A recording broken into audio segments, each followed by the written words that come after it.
வணக்கம் வணக்கம். இளைஞர்களே, உங்களுக்காக ஒரு சின்ன டிப்ஸு தான். வேலைக்காக நீங்கள் ரொம்ப கஷ்டப்பட்டு தேடுறீங்க, வேலை கிடைக்கும். கண்டிப்பாக நீங்கள் ஸ்ட்ரெஸ் ஆகாதீங்க. அதே மாதிரி வேலையிலே கொடுக்குற ஸ்ட்ரெஸ் எல்லாம் தாங்கிறதுக்கு ஏதாச்சும் ஒரு என்டர்டெயின்மெண்ட், ஏதாச்சும் ஒரு இதில் நீங்கள் ஈடுபடுங்க. ஸ்ட்ரெயின் ஆகி ஹாஸ்பிட்டல் கையில் அலையிறீங்க. ஏன்னா என் பிள்ளைங்க அந்த மாதிரி வேலையில் ஸ்ட்ரெஸ்னால் எவ்வளோ கஷ்டப்படுதுங்க. ஹாஸ்பிட்டலாக சுற்றுதுங்க. இதெல்லாம் வேண்டாம். உங்களுக்கு வேலை கிடைக்கும், நிம்மதியாக வாழுங்க.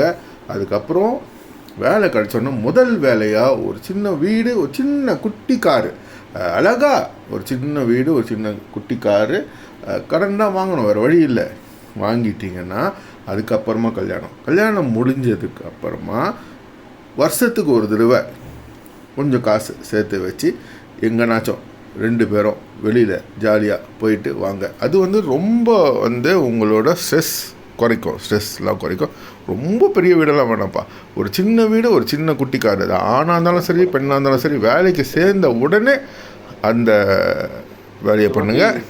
நம்ம யாருக்கிட்டேயும் கையேந்தி அப்பா அம்மா கொடுப்பாங்க, இதெல்லாம் வேண்டாம். நம்ம கையில், நம்மளோட கையில் ஒரு வீடு இருக்குது, ஒரு கார் இருக்குது. அதுக்கப்புறமா மாப்பிள்ளை தேடுங்க, அப்புறம் பொண்ணு தேடுங்க, அப்புறம் கல்யாணம் பண்ணுங்கள், அப்புறமா நிம்மதியாக இருங்க. உங்கள் வாழ்க்கையில் ஸ்ட்ரெஸ் குறைச்சிக்கோங்க. அந்த ஸ்ட்ரெஸ்னால் என்னோட பிள்ளைங்க கஷ்டப்படுது.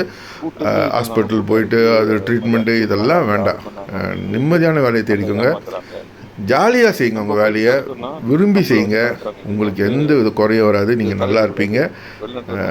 நிறைய வீடியோஸ்லேயே வருது, இந்த 97 பிறந்து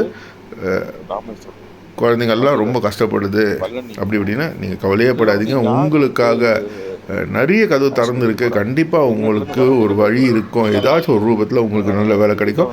வெளிநாட்டிலலாம் அப்படி தான்ப்பா. ஒரு வீடு வாங்கிடுவாங்க, ஒரு சின்ன கார் வாங்கிடுவாங்க, அப்புறம் கல்யாணம் பண்ணுவாங்க, அப்புறம் ஜாலியாக இருப்பாங்க, என்ஜாய் பண்ணுவாங்க. அதே மாதிரி நம்ம இந்தியாவிலும் அது மாதிரி இருப்போம். நம்மளால் செய்ய முடியும். ஸ்ட்ரெஸ் இல்லாமல்